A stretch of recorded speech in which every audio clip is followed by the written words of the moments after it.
How to pair wines with fresh herbs from your garden.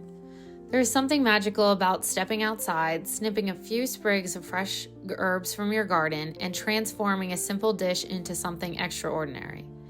Add a perfectly paired glass of wine to the mix, and suddenly dinner becomes an exceptional experience.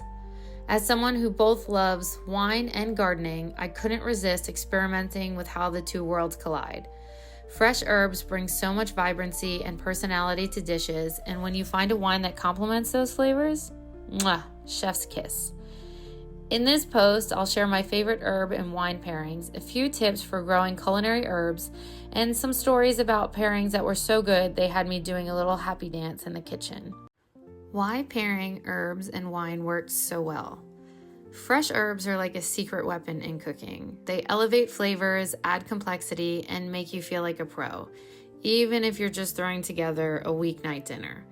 Herbs also have a distinct flavor profile that can echo, contrast, or enhance the notes in a wine.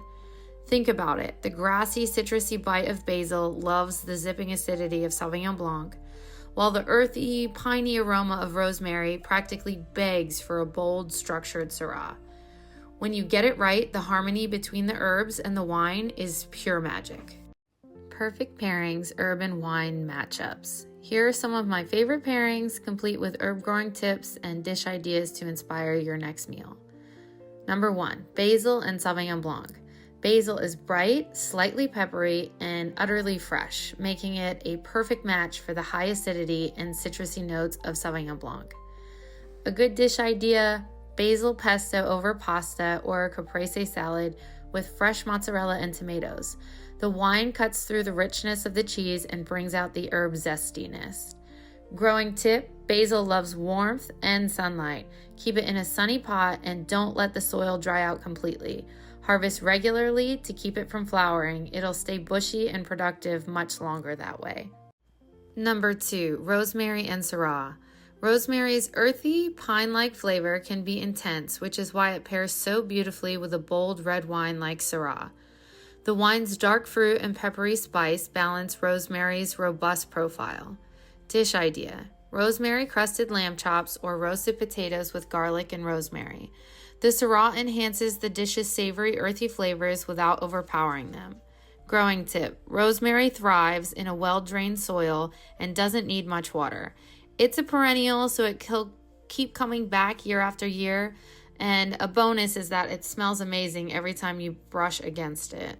Number 3, thyme and Chardonnay. Thyme is delicate and earthy with subtle floral undertones, making it an ideal partner for an oak Chardonnay. The wine's buttery texture and hints of vanilla or toast complement thyme's soft, savory qualities. A good dish idea would be thyme-infused roasted chicken or a creamy mushroom risotto. The Chardonnay's body stands up to rich dishes while its flavor blend seamlessly with the herb. Growing tip: thyme is ridiculously easy to grow. It likes sunny spots and well-drained soil, and it doesn't need much water. It's also super hardy, so it's perfect for beginner gardeners. Number 4, dill and Gruner Veltliner.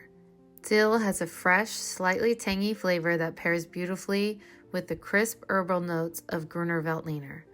This Austrian wine often has hints of green apple and white pepper, making it a great match for dill-based dishes. A dish idea would be dill marinated salmon or tzatziki sauce with pita bread. The wine's acidity keeps things light and refreshing. And a growing tip would be dill is an annual, but it self-seeds like crazy. Plant it in full sun and you'll have plenty of feathery fronds to snip for your dishes. Number 5, mint and rosé. Mint's cooling, sweet aroma pairs like a dream with the bright, berry-forward flavors of a good dry rosé. A dish idea would be a mint chimichurri over lamb or a watermelon mint salad. The rosé enhances mint's freshness while cutting through the dish's richness or sweetness. And a growing tip would be mint is a very fast grower and can take over your garden. Plant it in a pot to keep it contained and it'll thrive with partial sun and consistent watering. A personal favorite pairing experiment of mine came about kind of accidentally. I had some leftover thyme and a bottle of Chardonnay from a wine tasting. I ended up throwing together thyme-roasted mushrooms with a touch of butter and garlic. When I poured the Chardonnay, it was like the flavors just clicked. Rich, earthy, and comforting. It felt like a dish I could serve at a fancy dinner party, even though it came together in 20 minutes. This little experiment reminded me why I love pairing wine with fresh herbs. It turns even the simplest meals into something special. Here are some of my tips for growing culinary herbs at home. If you've never grown herbs before, don't worry, it's a lot easier than you think. Here are some quick tips to get started. Number 1, start small. Pick 2 to 3 herbs you cook with most often, like basil, thyme, or parsley. Number 2, sunlight is key. Most herbs need at least 6 hours of sunlight daily. Number 3, don't overwater. Herbs like rosemary and thyme prefer drier soil, while basil and mint like it a bit moist. Number 4, harvest regularly. Snip your herbs often to encourage new growth and prevent them from going to seed. Number 5, grow indoors if necessary. If you don't have outdoor space, herbs grow beautifully on a sunny windowsill or under a grow light. Number 6, get yourself a kit. On my website, I suggest one that I use at home. Why you should try this at home. Pairing wines with fresh herbs isn't just about the flavors, although those are incredible. It is also about creating a deeper connection to your food and wine. When you grow your own herbs, you're adding a little bit of love to every dish. And when you find the perfect wine to complement those flavors, it's like the whole meal comes alive. So the next time you're sipping a glass of wine, think about what herbs you can pair with it. Better yet, plan a few, experiment, and discover your own magical combinations. Cheers to a garden full of flavor and a table full of perfectly paired wines. Let me know your favorite pairings. I'm always looking to try new ideas. This post originally appeared on my blog at michellegargiulo.com, where I write about the curious, the poetic, and everything in between.